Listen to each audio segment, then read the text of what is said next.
आपने कभी ना कभी कोका कोला जरूर पी होगी और आज कोका कोला हर दिन 190 करोड़ सर्विंग्स बेचता है, जो इंडिया की पॉपुलेशन से भी बहुत ज़्यादा है। लेकिन क्या कोका कोला सिर्फ चीनी का पानी बेचकर इतना बड़ा बना, या इस चीनी के पानी के पीछे कुछ कड़वा छुपा हुआ है?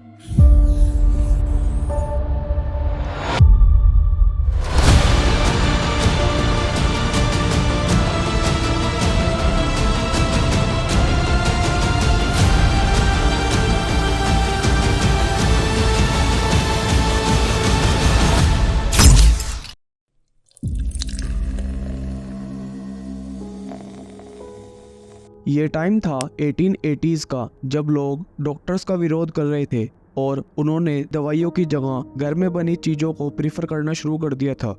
और यहीं से कुछ लोगों के दिमाग में एक आइडिया आता है और वो कुछ ड्रिंक्स बनाकर ये क्लेम करते हैं कि इससे बहुत ज़्यादा हेल्थ बेनिफिट्स हैं। पर सच्चाई तो ये थी, वो सब अलग अलग केमिकल्स को मिलाकर बेच रहे थे। पर उस टाइम पर कोई रेगुलेशंस ना होने की वजह से ऐसे ड्रिंक्स की सेल बहुत ज़्यादा थी। उस टाइम पर ऐसी ही एक बहुत पॉपुलर ड्रिंक थी जिसका नाम था विन मैरियानी, जो अल्कोहल और कोकेन के मिक्सचर से बनी थी।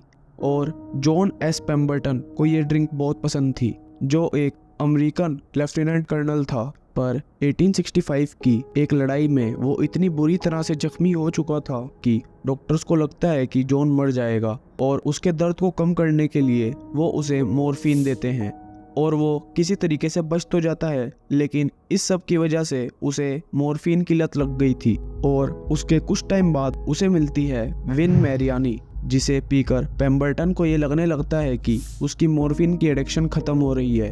उसे वो ड्रिंक इतनी पसंद आती है कि वो ऐसी ही एक ड्रिंक बनाने का सोचता है और 1884 में वो लॉन्च करता है फ्रेंच वाइन कोका, और यही ड्रिंक आगे चलकर कोका कोला बनती है। पर 1886 में पेम्बरटन के सामने एक बहुत ही बड़ी दिक्कत आती है, क्योंकि 1886 में बहुत सारे स्टेट्स अल्कोहल को बैन कर देते हैं, जिस वजह से पेम्बरटन को अपनी ड्रिंक से अल्कोहल निकालना पड़ता है। और पेम्बरटन अपनी ड्रिंक में अल्कोहल की जगह सोडा वाटर मिला देता है। पर इस सब की वजह से ड्रिंक बहुत ही कड़वी हो गई थी, तो इस चीज़ से निपटने के लिए वो उसमें बहुत सारी चीनी मिला देता है।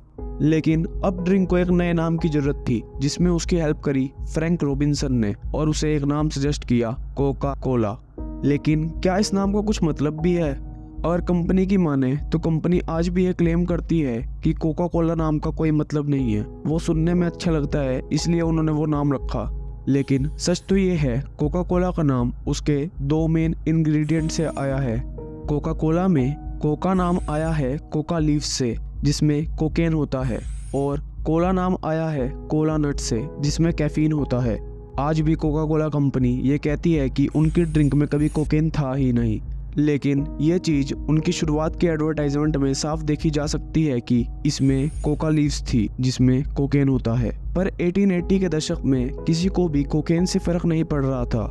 लेकिन कोका कोला की सेल्स बहुत कम थी, क्योंकि पेम्बरटन ने कोका कोला को मेडिकल ड्रिंक की तरह मार्केट किया था, और उस टाइम पर इस तरीके की बहुत सारी ड्रिंक्स अवेलेबल थी। 1888 तक आते आते पेम्बरटन बहुत ज़्यादा बीमार रहने लगा, उसकी एडिक्शंस बहुत ज़्यादा बढ़ने लगी, जिसकी वजह से 1888 में पेम्बरटन की डेथ हो जाती है।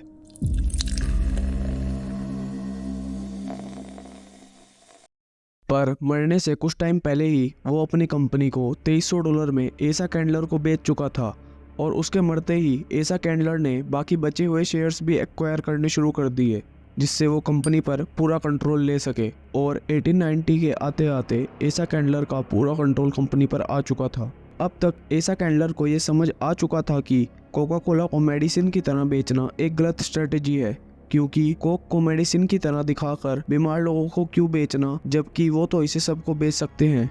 लेकिन कोका कोला तब तक इतनी पॉपुलर नहीं थी, तो कैंडलर ने शहर में हर जगह कोक के बैनर्स लगवाने शुरू कर दिए। हर जगह कोक की मार्केटिंग करी जाने लगी, और इस चीज से कोका कोला को बहुत फायदा हुआ और कोक की सेल्स बढ़ने लगी। कोका कोला बहुत सुंदर मॉडल्स और सेलिब्रिटीज से एडवर्टाइजमेंट कराने लगी। There's nothing like ice cold Coca-Cola.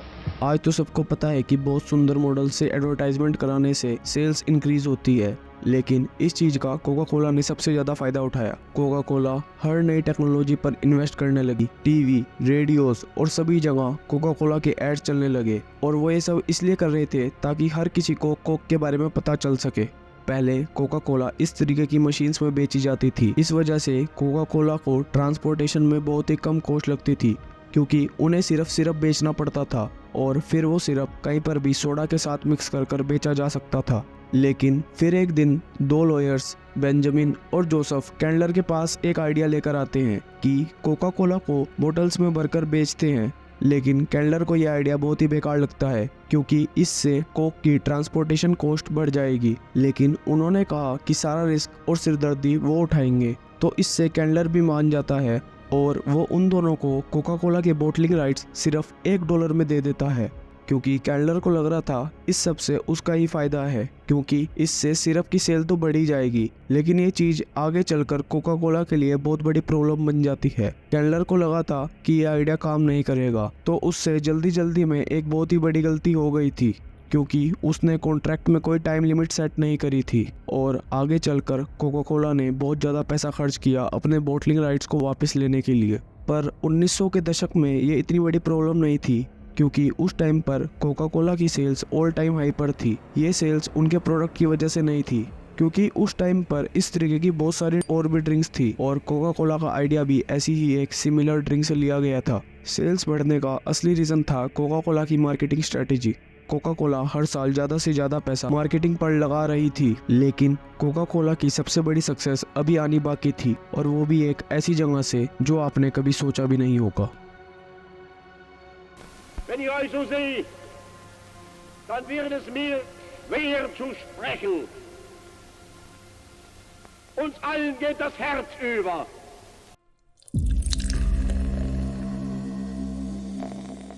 जैसे ही सेकेंड वर्ल्ड वॉर शुरू हुई तो गवर्नमेंट ने शुगर पर लिमिट लगा दी, लेकिन कोका कोला ने क्लेम करा उन पर यह रूल नहीं लगना चाहिए, क्योंकि कोका कोला एक असेंशियल प्रोडक्ट है। आपको ये सुनकर अजीब लग रहा होगा कि कोक असेंशियल प्रोडक्ट कैसे है, और इस सबसे अजीब बात तो ये है कि गवर्नमेंट ने कोका कोला को असेंशियल प्रोडक्ट की लिस्ट में डाल दिया, क्योंकि कोका कोला ने बहुत सारा पैसा लगाकर स्टडीज पब्लिश करवाई जो कोका कोला के बेनिफिट्स दिखाती थी। इस सब की वजह से यूएस गवर्नमेंट कोका कोला को असेंशियल प्रोडक्ट की लिस्ट में डालने के लिए मान गई। जहां और कंपनीज का बिजनेस वॉर की वजह से खत्म हो रहा था, वहीं दूसरी तरफ कोका कोला का बिजनेस बढ़ रहा था और कोका कोला ने ये अनाउंसमेंट कर दी कि वो हर यूएस सोल्जर को कोक 5 सेंट्स में प्रोवाइड करेंगे, चाहे उसके लिए उनकी कंपनी को कितनी भी कॉस्ट आए। इस डिसीजन की वजह से कोका कोला का लॉस तो हो रहा था, पर इसी डिसीजन की वजह से आगे चलकर कंपनी का बहुत फायदा हुआ, क्योंकि इसकी वजह से कोका कोला की पब्लिक में बहुत ही अच्छी इमेज बन गई थी। करोड़ों लोगों के दिमाग में कोका कोला को एक पेट्रियोटिक कंपनी के रूप में देखा जाने लगा और कोका कोला ने इस अपॉर्चुनिटी को बहुत ही अच्छे से यूज किया। उन्होंने सोल्जर्स के साथ ऐड निकालने शुरू कर दिए जिसमें उनके हाथ में कोका कोला थी। लेकिन इस सबसे अलग कोक का एक दूसरा ही गेम चल रहा था और वो चुपचाप गवर्नमेंट से डील कर लेते हैं कि गवर्नमेंट उन्हें प्लांट सेटअप करने के लिए पैसे दे, जिससे वो पूरे वर्ल्ड में कोका कोला के प्लांट्स लगा सकें। और उनका ये कहना था कि इस चीज़ से अमेरिका पूरे वर्ल्ड में अपना इन्फ्लुएंस दिखा सकता है। लेकिन असल सच तो ये था, कोका कोला टैक्स पेयर्स के पैसों से एक्सपेंड कर रही थी और इसी पीरियड में कोका कोला ने पूरे वर्ल्ड में 64 प्लांट सेटअप किए, जिसमें से ज़्यादातर गवर्नमेंट के पैसों से बने थे। और वॉर के टाइम में कोका कोला के टेक्नीशियंस को उतनी ही इम्पोर्टेंस मिल रही थी जितनी आर्मी में काम करने वाले टेक्नीशियंस को मिल रही थी। और अब इस वजह से कोका कोला सोल्जर्स को हर जगह अवेलेबल होने लगी। सोल्जर्स ने कोक को थैंक्स करा उन्हें हर जगह कोक प्रोवाइड करने के लिए। अब यूएसए की मिलिट्री कोका कोला की सबसे बड़ी सेल्स फोर्स बन गई थी और वो जहाँ भी जा रहे थे तो कोक के बारे में सबको बता रहे थे। पर इस सब से कोक को एक छोटी सी दिक्कत थी, क्योंकि कोका कोला जर्मनी में नाजीज को भी कोक प्रोवाइड कर रही थी। एक तरफ तो वो अमेरिका में कोक को एक पेट्रियोटिक कंपनी दिखा रहे थे, वहीं दूसरी तरफ कोक जर्मनी में अपने आप को एक जर्मन कंपनी दिखाने की कोशिश कर रही थी। पर जैसे जैसे रिस्ट्रिक्शंस बढ़ रहे थे, सारी बड़ी बड़ी कंपनीज पर बैन लग गया कि वो अपने प्रोडक्ट्स को जर्मनी में नहीं बेच सकते, लेकिन जर्मनी एक बहुत ही बड़ी मार्केट थी, तो कोका कोला इतनी बड़ी मार्केट को ऐसे कैसे जाने देती। कोका कोला ने जर्मनी के एक लोकल केमिस्ट के साथ मिलकर एक नई ड्रिंक बनाने पर फोकस करा, और उस ड्रिंक का नाम एक जर्मन वर्ड से आता है जिसका इंग्लिश में मतलब है फैंटास्टिक, और इस ड्रिंक का नाम पड़ता है फैंटा। वॉर की वजह से लगभग सारी ड्रिंक्स बैन थी, इसी वजह से फैंटा एक इंस्टेंट हिट बनता है जर्मनी में।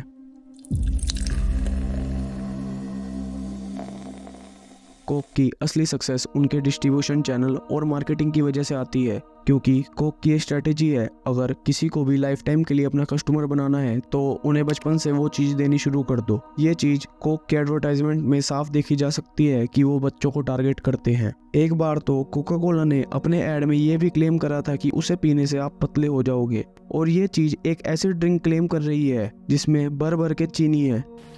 You know, this was me 5 years ago, and it's still me. Because I confess I'm a waistline watcher from way back. Well, that's enough for today. Now for a lively lift. Ice cold Coca-Cola. There's no waistline worry with Coke, you know. Actually, this individual size bottle has no more calories than half a grapefruit.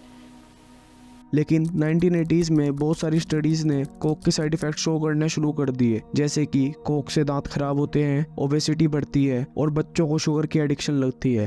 अब इसी सब के बीच में Coca Cola पर question उठने लगे कि वो अपने ड्रिंक्स में कैफीन क्यों डालते हैं। कोक का कहना था कि वो सिर्फ टेस्ट के लिए कैफीन डालते हैं, लेकिन ब्लाइंड टेस्ट में लोगों को कैफिनेटेड और विदाउट कैफिनेटेड कोका कोला का टेस्ट सेम लगा, और ये समझ नहीं आया कोक इतना कैफीन एक ऐसी ड्रिंक में क्यों मिला रही है जो बच्चे भी पीते हैं। अब कोका कोला ने चुपचाप स्टडीज को फंड करना शुरू कर दिया और उन्होंने अपना मार्केटिंग बजट भी बढ़ा दिया।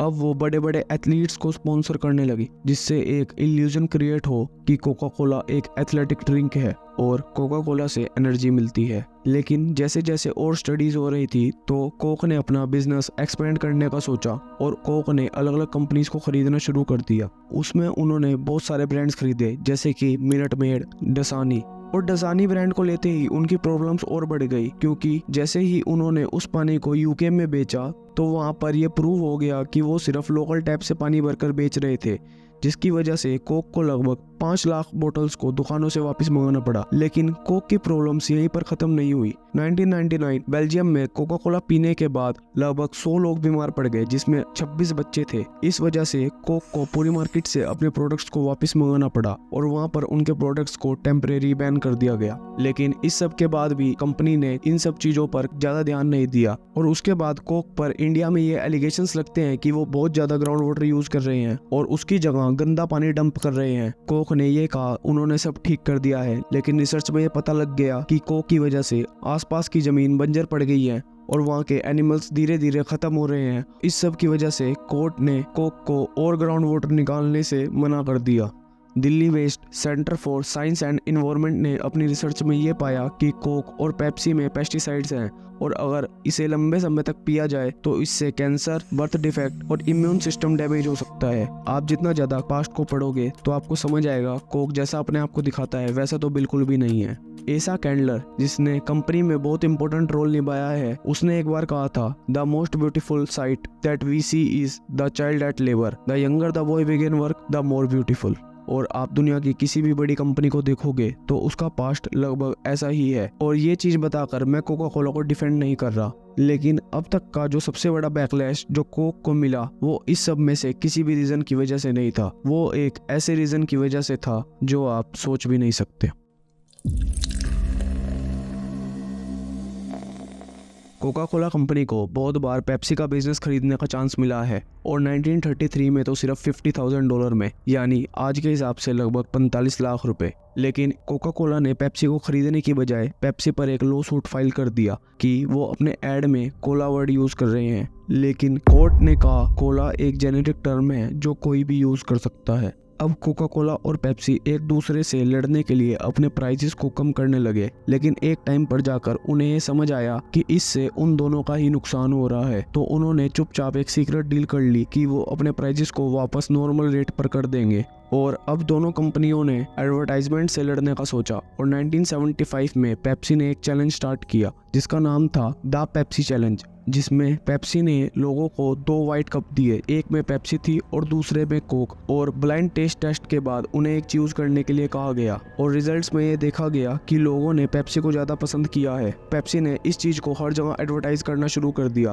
पर कोका कोला कंपनी ने इसे मानने से साफ मना कर दिया। लेकिन इस सब की वजह से कोक धीरे धीरे मार्केट शेयर लूज करने लगी। कोक ने बहुत सारे एडवर्टाइजमेंट करे लेकिन उससे कोई फर्क नहीं पड़ा। कोक की सेल्स धीरे धीरे कम होती जा रही थी। इस सब के बाद कोक एक ऐसा फॉर्मूला बनाने में लग गई जो पुराने कोका कोला और पेप्सी दोनों से ज्यादा बढ़िया हो, और कुछ टाइम बाद वो इसे बनाने में सक्सेसफुल रहे और कोक ने अपनी 100th एनिवर्सरी पर कोक का फॉर्मूला चेंज कर दिया। लेकिन जैसा कोक ने सोचा था वैसा कुछ नहीं हुआ। अगले दिन से ही कोका कोला के ऑफिस में बहुत सारे लेटर्स और फोन्स आने लग गए कि उन्हें कोका कोला का पुराना फॉर्मूला वापस चाहिए, और ये चीज कम होने का नाम नहीं ले रही थी। अब कोका कोला को हेट करना एक ट्रेंड बन गया था, और वो लोग भी कंपनी को हेट कर रहे थे जिन्होंने न्यू कोक ट्राई भी नहीं करी। लोगों को इस चीज से फर्क नहीं पड़ रहा था कि न्यू कोक का टेस्ट बेटर है। लेकिन ऐसा क्यों हो रहा था? ये सब इसलिए हो रहा था क्योंकि कोका कोला अपने टेस्ट की वजह से नहीं बिकती, वो तो अपनी अच्छी मार्केटिंग की वजह से बिकती है। क्योंकि कोका कोला लोगों की लाइफ का एक पार्ट बन चुकी थी, और इस सब से कोका कोला की बहुत पब्लिसिटी हुई। कोका कोला ने सोचा था कि लोग कुछ टाइम में शांत हो जाएंगे, लेकिन टाइम के साथ ये चीजें बढ़ती चली गई, और इस सब को देखते हुए कोक ने अपना पुराना फॉर्मूला वापस लाने का डिसाइड करा। और ओल्ड कोक के वापस आते ही लोगों का गुस्सा शांत हो गया। लोग कोका कोला को थैंक्स बोलने लगे, क्योंकि न्यू कोक की वजह से लोगों को ये समझ आ चुका था कि कोका कोला उनके जीवन का कितना इंपॉर्टेंट पार्ट थी, जिससे लोगों की कोका कोला के लिए लॉयल्टी और भी बढ़ गई। और एक स्टडी के हिसाब से new Coca Cola blind test में पेप्सी और ओल्ड कोका कोला को आउट परफॉर्म कर रही थी। लेकिन कोका कोला ने अपनी ब्रांड इमेज को ऐसा बना लिया था कि लोगों ने लॉजिक और टेस्ट को ना चुनकर अपने कोका कोला के साथ जुड़े इमोशंस को चुना। आज कोका कोला को लगभग हर कोई जानता है, लेकिन फिर भी कोका कोला हर साल बिलियंस ऑफ डॉलर एडवर्टाइजिंग में लगाता है ताकि वो एक इमोशन क्रिएट कर सके। चाहे आप कितनी भी स्टडीज दिखा लो कोक के साइड इफेक्ट्स के ऊपर, पर उससे कोक की सेल्स पर कोई फर्क नहीं पड़ेगा, क्योंकि कोका कोला ने आपको एक इमोशन बेचा है। कहाँ जा रहे हो? 1 मिनट रुको। सबसे पहले तो वीडियो को लास्ट तक देखने के लिए आपका दिल से शुक्रिया। अगर आप यहाँ तक आ गए हो तो वीडियो को लाइक और चैनल को सब्सक्राइब भी कर दो, क्योंकि इस टाइप के कंटेंट को बनाने में कई महीनों का टाइम लगता है। और स्क्रीन पर आ रही वीडियो पर क्लिक कर आप कुछ नया जान सकते हो। जय हिंद।